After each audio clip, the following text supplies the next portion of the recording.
Couple other quick things to point out that I find interesting that have a kind of economic angle. And one of them is the story of the Wild West. Now, we all know about the Wild West because we see Hollywood movies and we've read books about it, that in the Wild West everybody's got a gun and so therefore everybody's shooting. That seems to be the logic. If you've got a gun, well, naturally you're just going to start firing it. And it seems like the truth, though, in recent years, scholars have uncovered that our understanding of the Wild West is about 180 degrees wrong. And this is one of the 33 questions about American history you're not supposed to ask in my book, 33 Questions, is how wild was the Wild West? And historians are actually saying the Wild West actually turns out to have been a great big bore, believe it or not. That when you actually look at it, it was actually a big bore.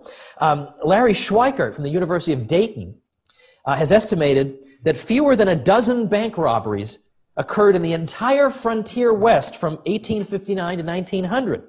So this means that there are more bank robberies in modern-day Dayton, Ohio, where Larry Schweikart teaches, in a single year, than there were in the entire Old West period. Now, Buffalo Bill Cody went around telling people that he had been wounded in battles with the Indians 137 times.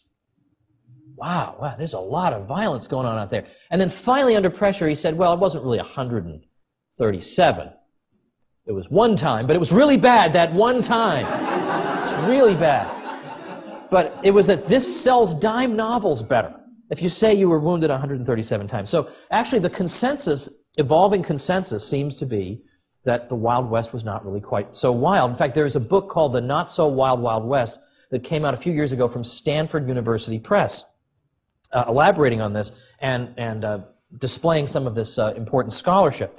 Well, what's interesting about it is here's a place where you would think this is a disaster waiting to happen. People are rushing out there, by and large, because they want to get gold. It's been announced that there are gold discoveries there. People are rushing out there. Americans are going out there of all races. There are people from Europe going to California. There are people from China going to California to get gold. No one intends to make his home there. People are going to get their gold and get out. Now, the U.S. hadn't even set up a territorial government in California at that time. So you think, okay, so we've got potential racial animosity, you've got greed, you've got the fact that nobody intends to stay there, so there's going to be any longevity. None of these people know each other, so there's no pre-existing community camaraderie to build on.